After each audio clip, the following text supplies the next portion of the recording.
What's up guys, my name is Craig101 and welcome to another Warthunder mobile tank guide. This is a series where I go into great detail of all the important stats, information and extra analysis of all the tanks in a platoon, and then towards the end I share my trusted strategies that I use to attain great results. And without further ado, let's start today's tank guide on the M1A1 Abrams. First of all, I introduce all the vehicles in the platoon, which consists of 2 medium tanks, 1 IFV and 1 SPAA, which are the M1 Abrams, the M3A3 Bradley, the M1128 Stryker, and the M247. It is a rank 10 platoon and is placed in the rank bracket of 9 to 10, the highest rank bracket in the game. This means that you could potentially be facing any of the same platoons here. Enemy positioning can be of 4 types: front, angled, side, and back. An enemy encounter can go in 2 ways. You can kill the enemy either at once or in one shot, or it takes you 2 or more shots to kill. In this case, I recommend to aim for the gunner who is located in the turret to prevent him from shooting back at you. The format will be potential one-shot areas in green and gunner position in yellow for 2-shot situations. Now we move to extra analysis. We start with the M1 front. As you can see, it is a 4-man crew. It has a low one-shot potential due to the segmentation of the crew. A 2-shot is more realistic. Aim for the turret ring here and then go for the kill shot. For side, aim here, then here. Note that this tank completely side-on has its armor placed here, so aim there if chanced. For angled, aim here, then here. For back, aim here for a potential armor rack in one shot. If for any reason the tank doesn't get destroyed, the turret would at least be disabled, allowing you to go for the kill shot. Shooting the engine compartment is too risky as the engine can soak a lot of damage. Now we move to the M3A3 Bradley. It has a 3-man crew, and as you can probably tell, it is a light vehicle, meaning that shooting the exact same place is very effective. For front, aim general area here. For side, aim general area here, and even better, here for a guaranteed armor rack. For angled, aim general area here. For back, aim general area here, and also even better here for a guaranteed armor rack. Now we move to the M1128 Stryker. As you can see, it has a 3-man crew. It is a lightly armored vehicle, meaning that hitting the exact same place is very effective. For front, aim general area here. For side, aim general area here, or even better here for a guaranteed armor rack. For angled, aim general area here, and for back, aim general area here, and even better here for a guaranteed armor rack. The reason I'm saying general area is because in most cases you will get a one shot if you hit the general area, but there are times when misplaced shots could be soaked by the engine, potentially leaving you vulnerable, so be careful. For SPA, I will only be showing the frontal depiction. Remember, center mass here. Platoon trait, the M1 Abrams. A very fast forward speed at 72 km an hour. It also has a very fast reverse speed at 38 km an hour. A very fast reload speed at 5 seconds, which allows you to place follow-up shots if needed. A good turret reverse speed, which allows you to engage different targets when needed. Great armor protection. Very agile when responding to situations. And it has great shells, as long as you know where to hit. I suggest this and any of these two. Use kit and extra info. It can be comfortably brought out to capture and hold point.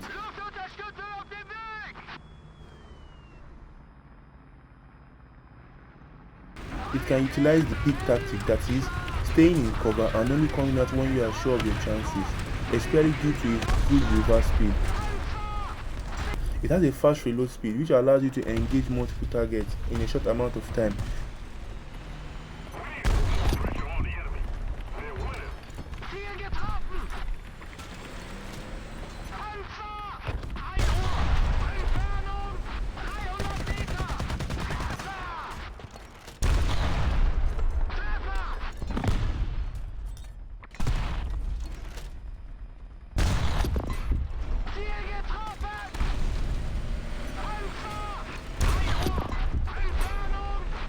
I can't overstate how fast you are in both forward and reverse. See for yourself.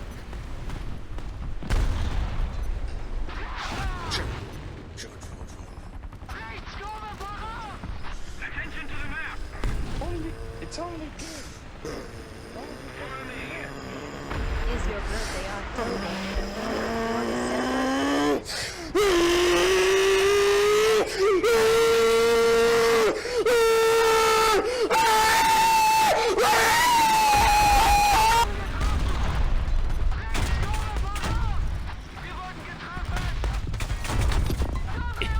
boy.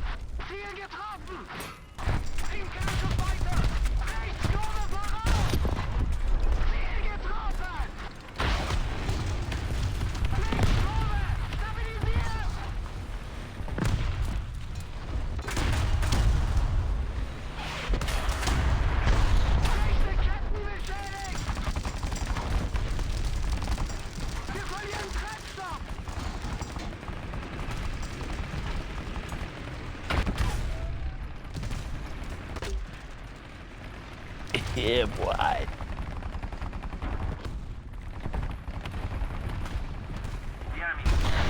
And the added perk of it having smoke launchers, it is very survivable, especially when holding choke points.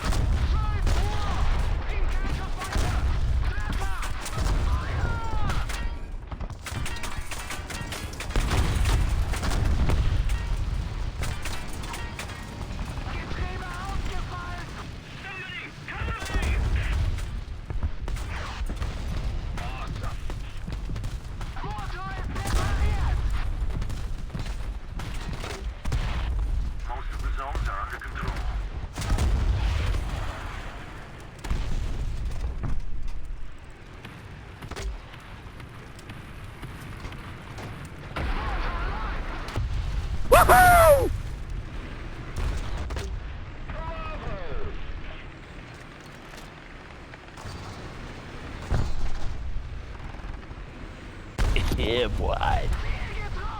It has its very good armor allows it to lead and soak in enemy attack, allowing teammates to exploit chances.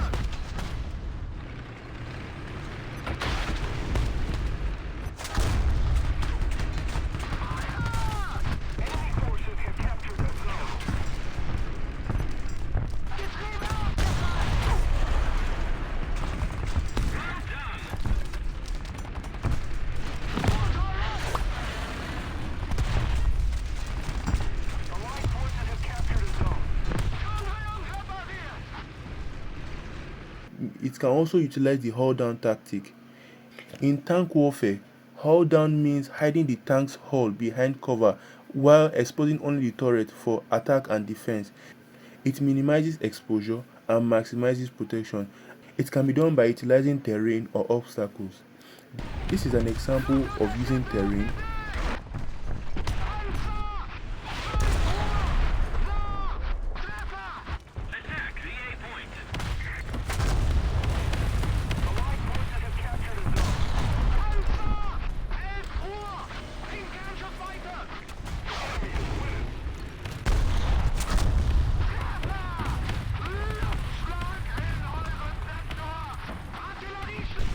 And this is an example of using obstacles.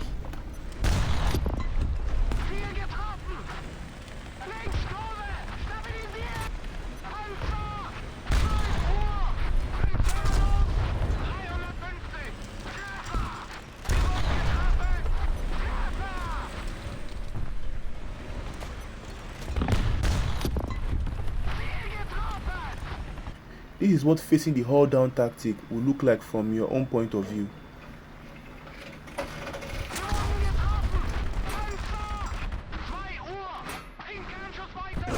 No. Wait.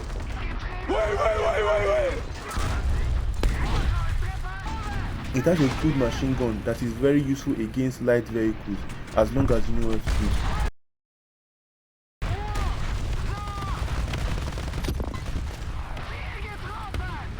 As you should know by now, even with how good the armor protection is on the Abrams, it is not invincible.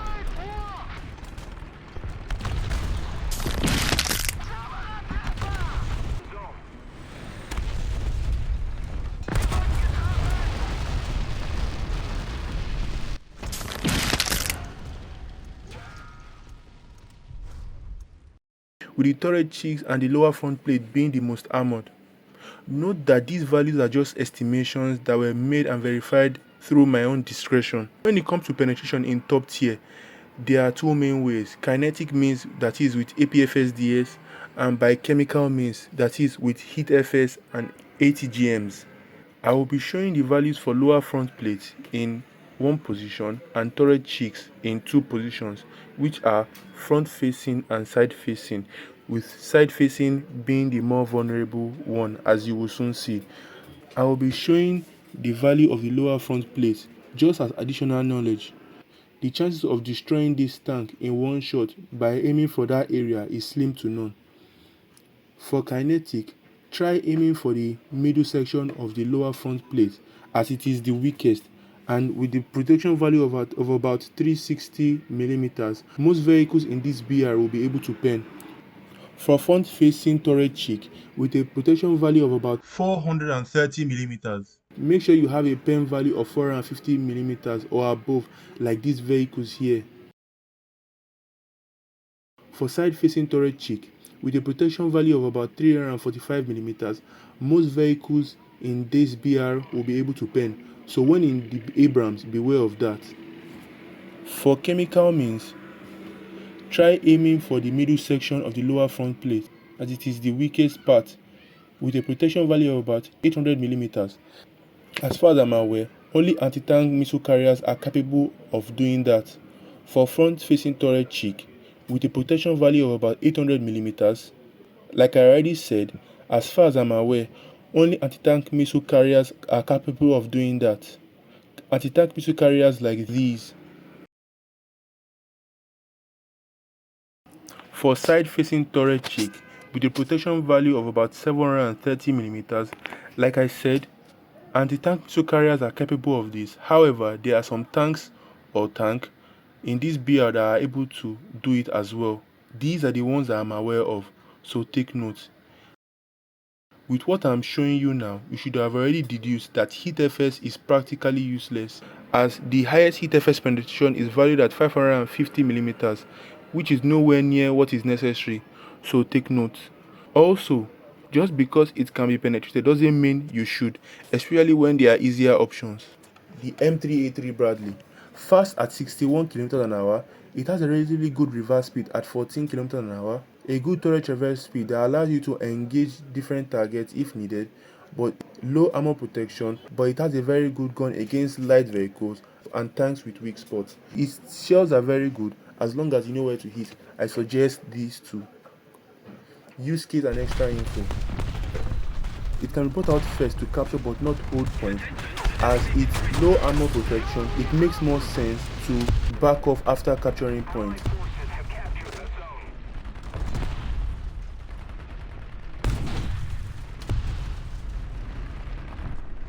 Due to its low armor protection, anything other than small arms fire will penetrate, so be very aware of your surroundings.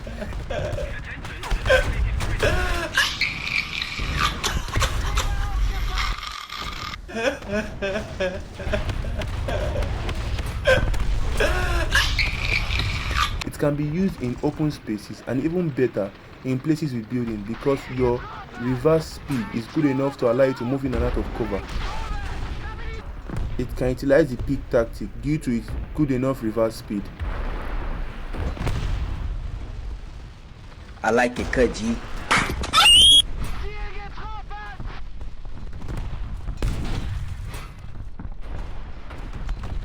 This vehicle is quite tough, so be careful how you position yourself. Moving with teammates allows you to protect one another and exploit enemy vulnerabilities. It can be used as a distraction.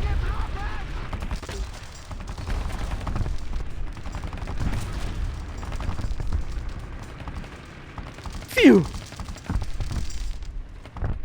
And like seen here, being tall is also an advantage as it allows you to shoot over obstacles. Oh, run! Run! I'm coming for you!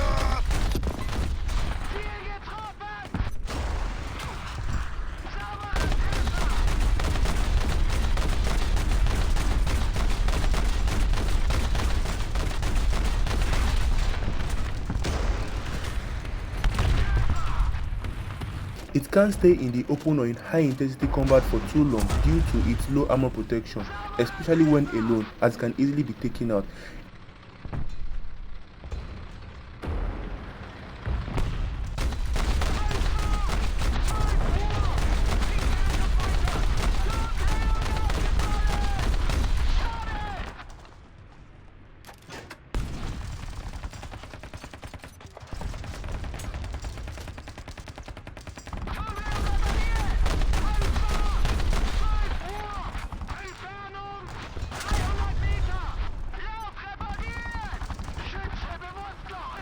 It is best used from strategic locations and taking out enemies from range, like seen here against me.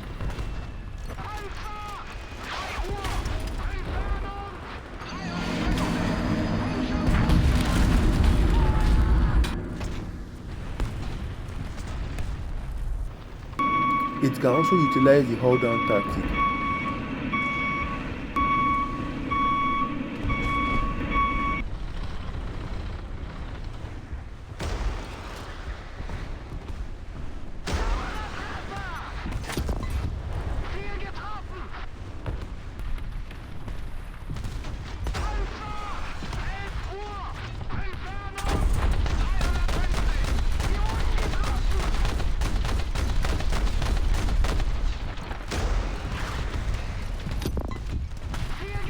With good aim, you can perform as an SPAA.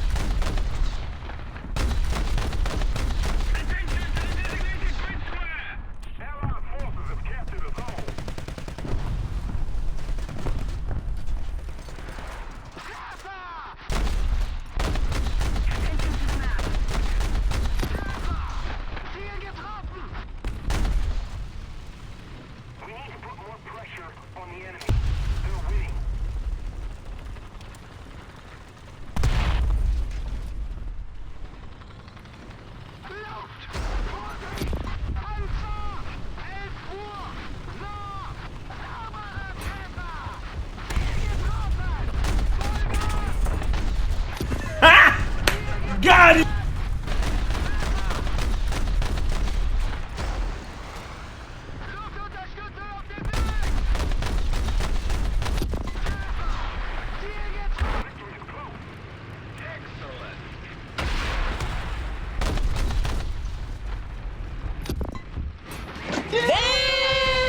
If you find yourself in trouble, you can cover your retreat with smoke available to this vehicle. Oh, hell no!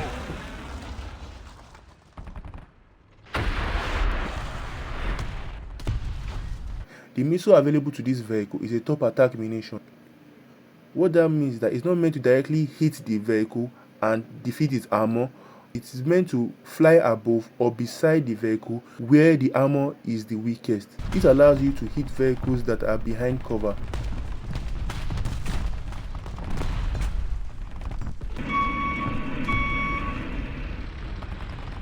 I like it cut, G.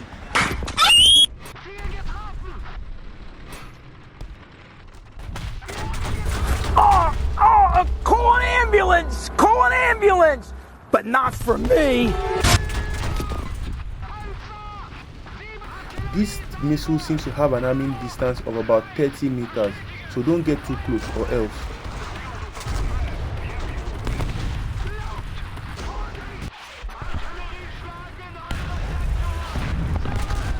You need to be careful when coming out to use the ATGM, as if the launcher isn't fully in position, it won't launch, putting you in a bad spot.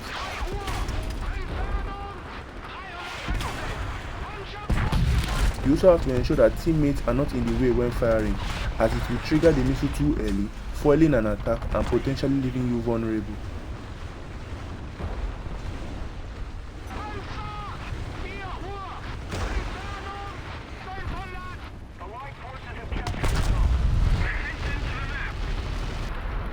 There are times where you will need to first disable the tank with your autocannon, then go for the missile kill.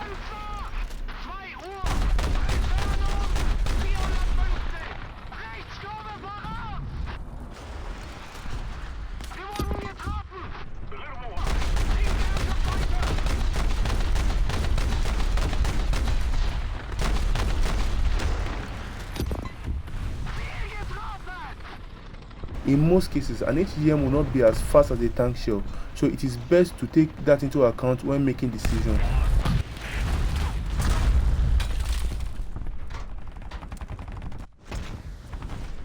If you manage to survive a top attack munition, you better reposition, as another one is never far behind.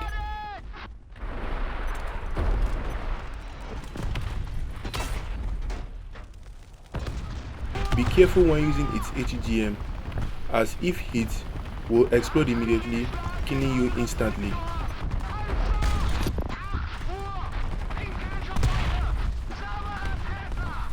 Its cannon is very effective against light vehicles and tanks with weak spots.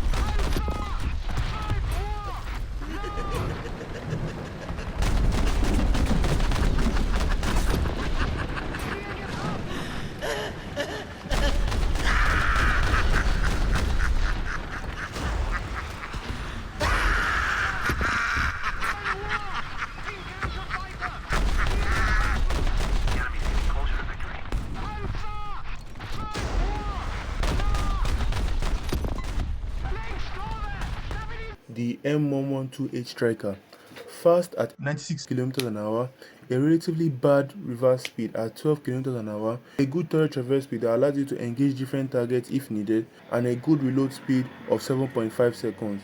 Little to no armor protection. Great shells as long as you know where to hit. I suggest these two. Use keys and extra info. You can report out first to capture but not hold points as it's slightly armored, and its relatively bad reverse speed will put you in big trouble.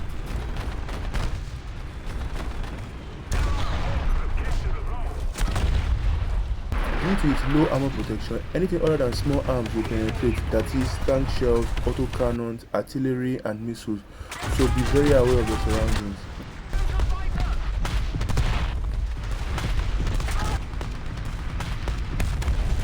It can be used to decap enemy points due to how fast it is. However, you need to be very careful as it is a wheeled vehicle, which makes maneuvers a bit more dangerous and risky.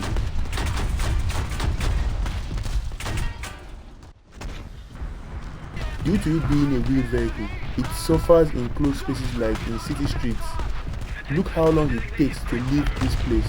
If I were to be in a fight, I would already be dead. But it thrives in open areas. It is quite tall and in some cases can lead to gun depression issues, so take note.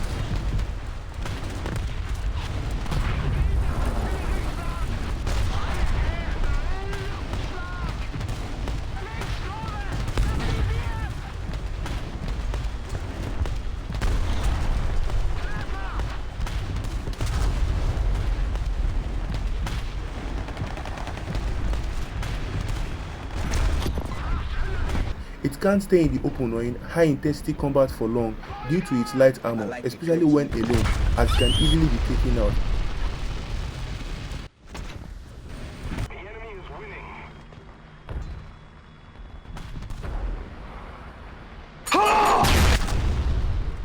It has a relatively good machine gun against light vehicles as long as you know where to hit.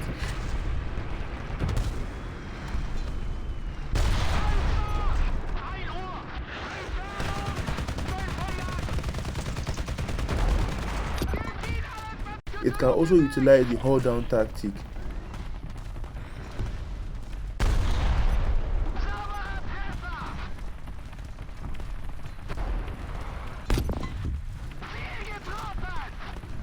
It will look something like this and also like this in ADS mode. It is better used when utilizing the peak tactic, that is staying in cover and coming out when you are sure of your chances.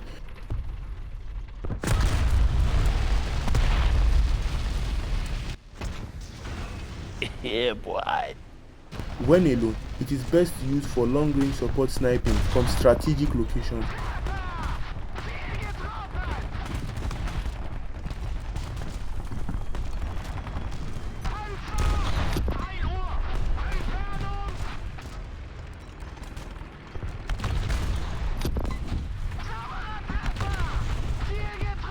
If you can't do that, position yourself like this, utilizing the engine compartment as another layer of protection. Here is an instance of it whilst utilizing the peak tactic.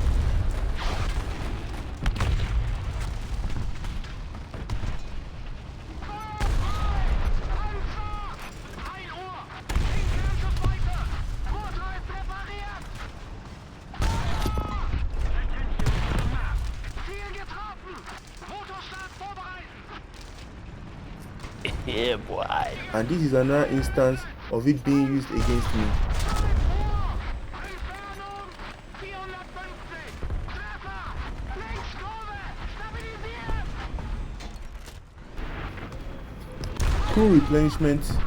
Crew replenishment is very fast, so make sure not to miss, but if you do, try to reposition as best you can, or else. Hey, that's pretty good.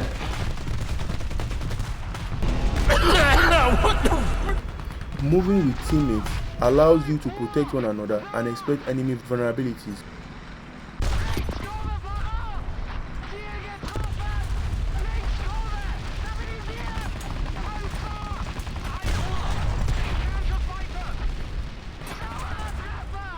Enemy forces have captured a zone.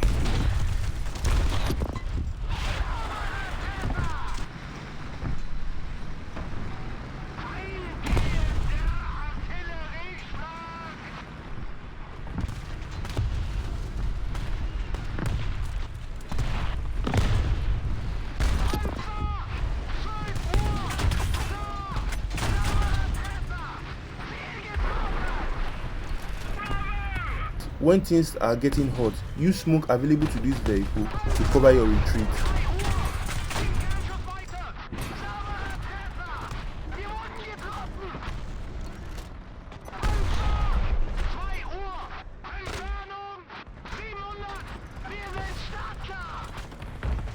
Attention to the map.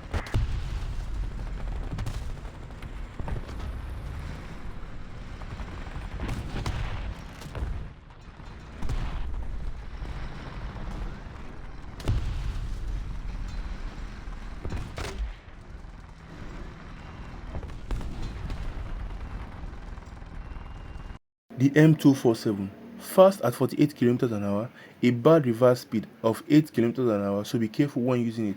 A good turret traverse speed, which allows you to engage different targets if needed. Great shots. Its shots are very good as long as you know where to hit. I suggest these and any of these too. Use kit and extra info. As it has very low armor protection, it should not be anywhere near the point unless in emergencies. Also, anything other than small arms fire will penetrate. Beware and careful of your surroundings.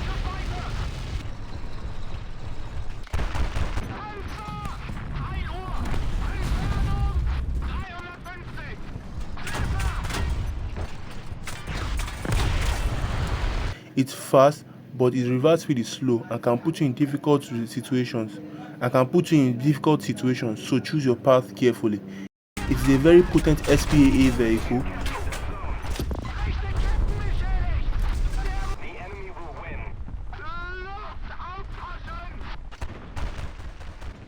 The enemy has most of the strategic zones.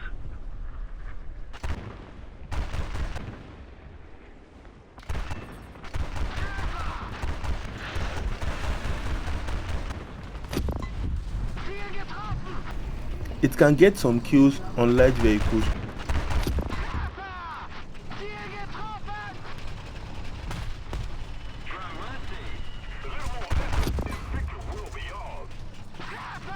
But don't even bother on MBTs, it's realistically impossible.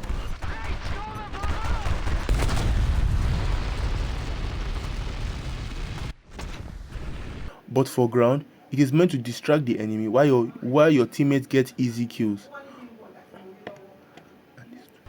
And when the situation becomes too hot, use the smoke available to this vehicle to cover your escape.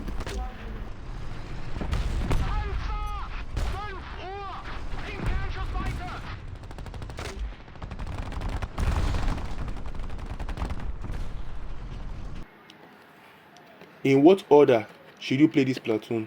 It really depends on what you prefer. Personally, I rarely play the M247, so mainly these three. I generally roll out like this, but I also factor in game objective and the map being played on to make the necessary decisions. But like I said, it all depends on you. And there we go, that wraps it up for this tank guide. As for my thought on this tank platoon, I personally really enjoy this tank platoon as it is a very fast, agile and deadly tank platoon. It allows me to push, retreat and flank quickly, which I really like. These are just my opinions on the M1 Abrams Platoon. I'd love to hear what you guys think about this tank platoon in the comments below. Like I always say, I'm going to be letting you guys guide this series, so please let me know in the comments which tank platoon you would like me to cover next.